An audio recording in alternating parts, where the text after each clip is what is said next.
देखो, कहते हैं मीराबाई को अपने जीवन में बचपन से ही कृष्ण से लगाव था, उनसे प्रेम था।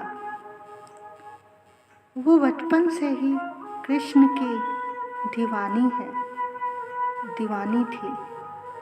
देखो, कहते हैं हमने अगर पिछले जन्म में कोई साधना, कोई पूजा की हो, अगर वो साधना करते करते या भजन करते करते शरीर छूट जाए, भजन अधूरा रह जाए, तो अगले जन्म में फिर से वो साधना वहीं से शुरू हो जाती है। या यूं भी कहा जा सकता है, अंत समय में जैसी मति वैसी गति। तो मीराबाई जी का जो भगवान से संबंध था, वो आज का नहीं, पुराना संबंध था। मीरा का मार्ग प्रेम का था, पर कृष्ण और मीरा के बीच अंतर था 5000 साल का। फिर ये प्रेम कैसे हुआ? देखो, प्रेम के लिए ना कोई समय का अंतर है और ना ही कोई स्थान का। प्रेम एक ऐसी भाव दशा है जो समय और स्थान को मिटा देती है। देखो, जिससे तुम्हें प्रेम नहीं, वो चाहे तुम्हारे पास बैठा रहे, तन से चाहे वो कितने पास हो, पर भीतर से हजारों हजारों फासले पर है। और जिससे तुम्हारा प्रेम है, वो दूर कहीं भी 7 समुंदर पार हो तो भी सदा तुम्हारे पास ही बैठा है।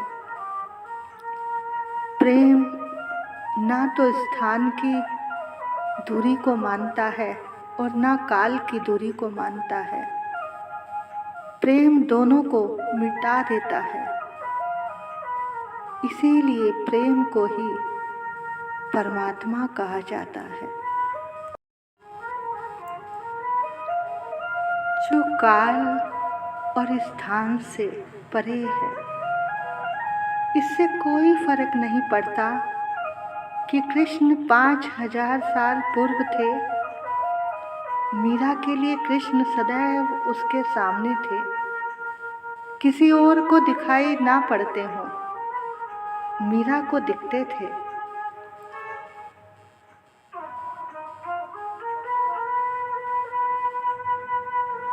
मीराबाई पिछले जन्म की एक गोपी थी, कृष्ण के अवतार के समय की। उसका नाम था माधवी।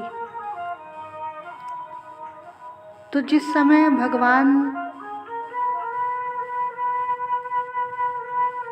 गोकुल से वृंदावन आ गए थे, उन्होंने जब वृंदावन में वास किया, तो जब कन्हैया थोड़े बड़े हुए तो बड़े नटखट हो गए। कभी माखन चुराते, कभी गैयों के बछड़ों की पूंछ खींच देते।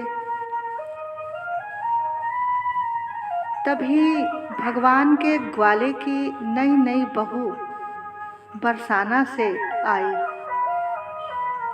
जिसका नाम माधवी था।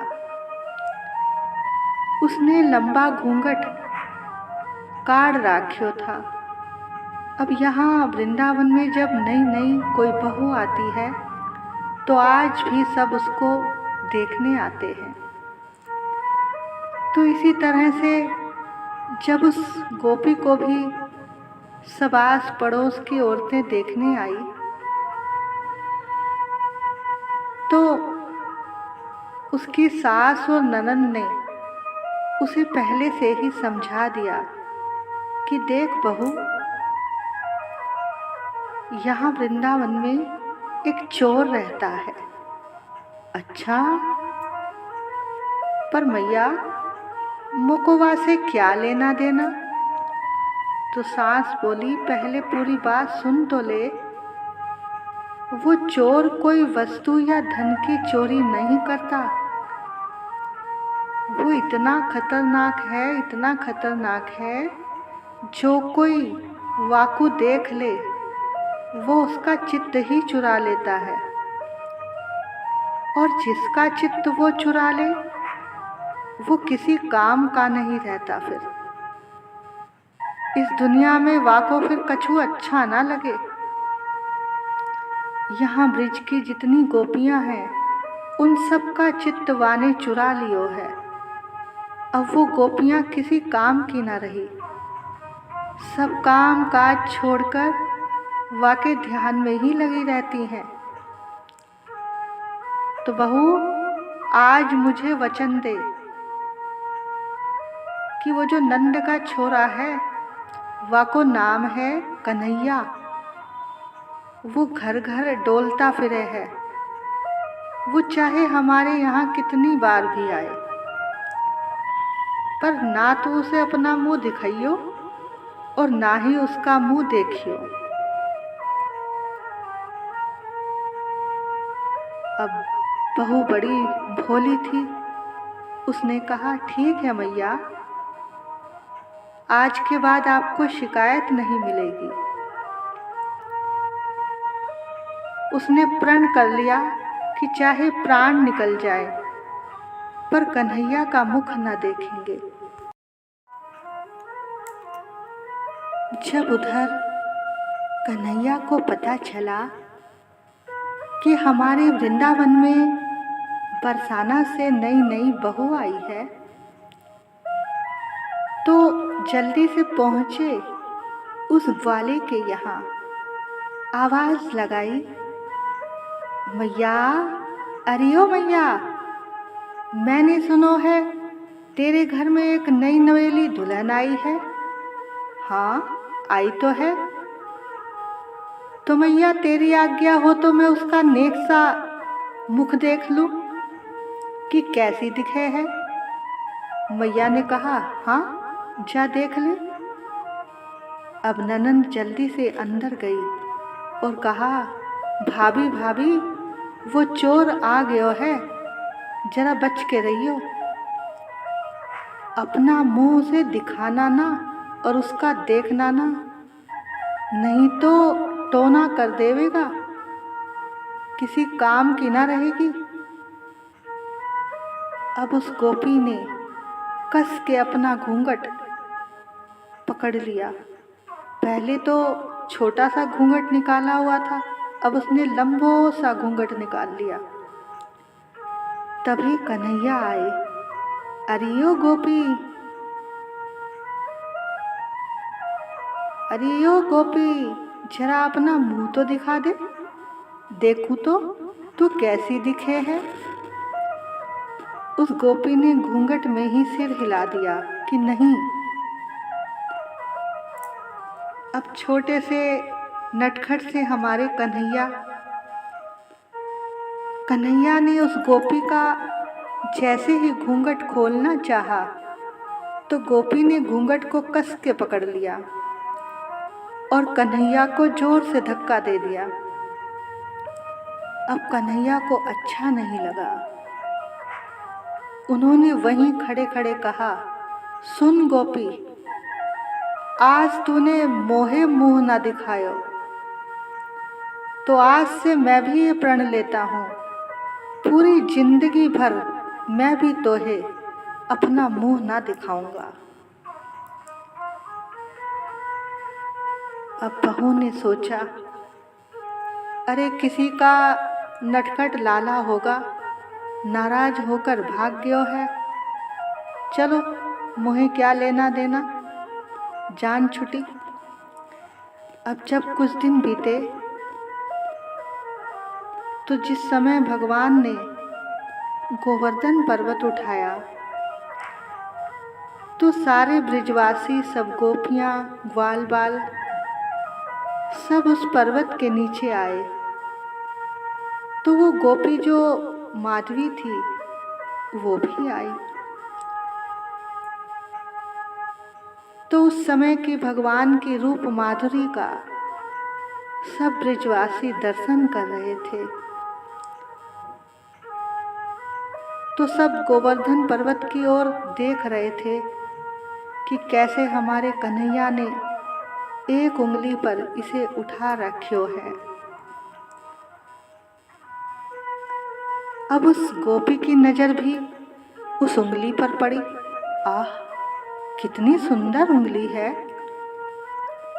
तभी हवा का एक ऐसा झोंका आया कि उसका घूंघट मुख से हटकर पीछे चला गया।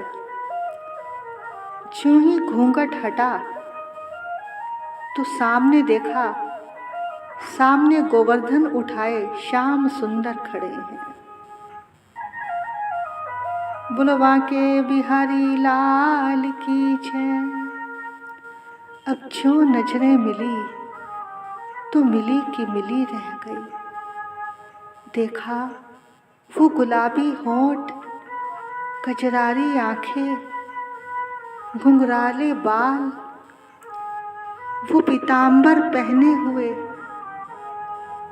वो मोर मुकुट धारण किए हुए, वो वनमाला पहने हुए, वो बांसुरी बगल में बांधे हुए।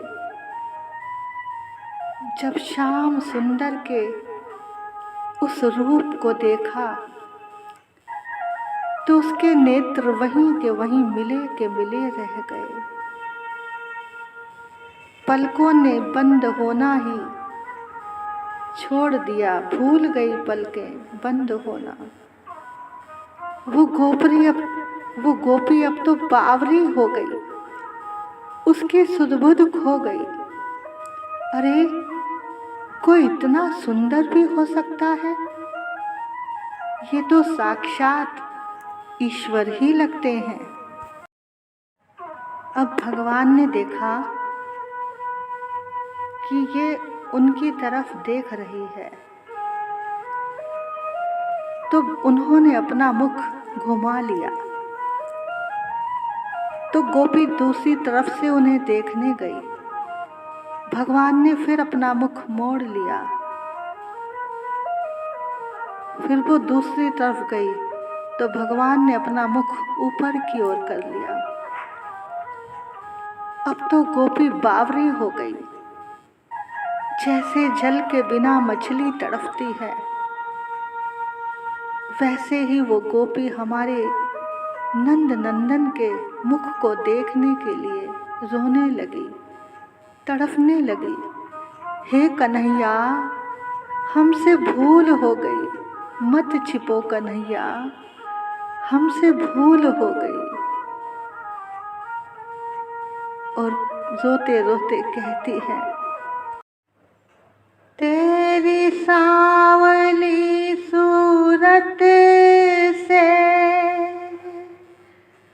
हो ही गया है प्यार मुझे। दुनिया की देखी यारी बहुत, एक तू ही मिला दिलदार मुझे।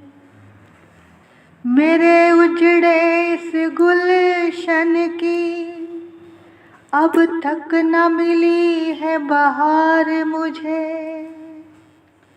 मेरे प्यारे अब देर न कर, जल्दी दे दीदार मुझे, जल्दी दे दीदार मुझे। दिल तुझको दिया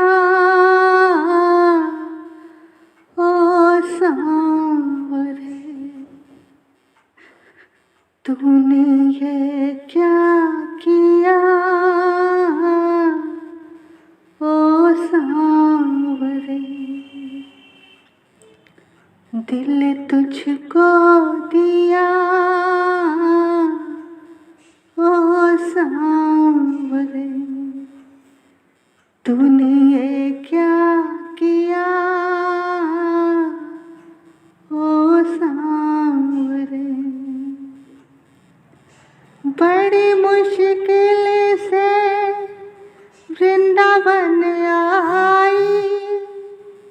पर मैं तेरी समझ में न आई। बड़ी मुश्किल से मैं वृंदावन आई, पर मैं तेरी समझ में न आई। तूने ये क्या किया ओ सांवरे, तूने धोखा दिया ओ सांवरे।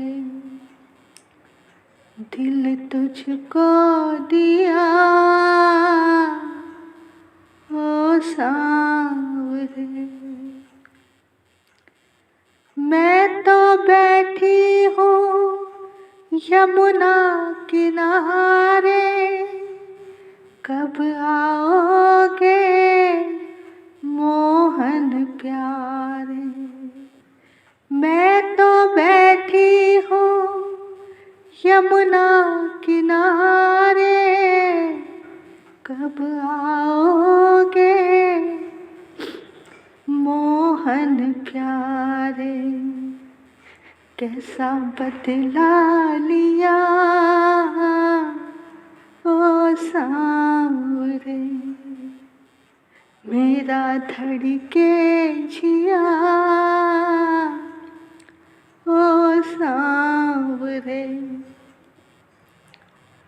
दिल तुझको दिया ओ सांवरे। तूने ये क्या किया ओ सांवरे। तेरी यादों में जलती हुए ऐसे, शम्मा रातों में जलती हो जैसे। तेरी यादों में जलती हुए ऐसे, शम्मा रातों में जलती हो जैसे। तूने जला दिया ओ सांवरे। दिल तुझको दिया ओ सांवरे। तूने ये क्या किया ओ सांवरे। तेरे लिए मैं तो वृंदावन आई, पर मैं तेरी समझ में न आई। पर मैं तेरी समझ में न आई। तूने धोखा दिया ओ सांवरे। तूने ये क्या किया ओ सांवरे। दिल तुझको दिया ओ सांवरे। तूने ये क्या किया ओ सांवरे। रोती जा रही है, रोती जा रही है, उसके आंसू बंद ही नहीं हो रहे कि हे श्याम सुंदर, इतने दिनों तक मैं आपसे दूर रही, मैंने आपके दर्शन नहीं किए। हे श्याम सुंदर, मैं आपके दर्शनों से इतने दिनों तक वंचित रही। वो उनके चरणों में गिर गई, उसकी सुध बुध खो गई। भगवान ने उठाया, क्या हुआ गोपी? बोली, अब हम आपके बिना नहीं रह पाएंगे। हमने सुना है आप सबको वरदान देते हो। कन्हैया बोले, हाँ देते हैं। तो गोपी बोली, क्या एक वरदान मुझे भी दोगे? बोले, हाँ मांगो।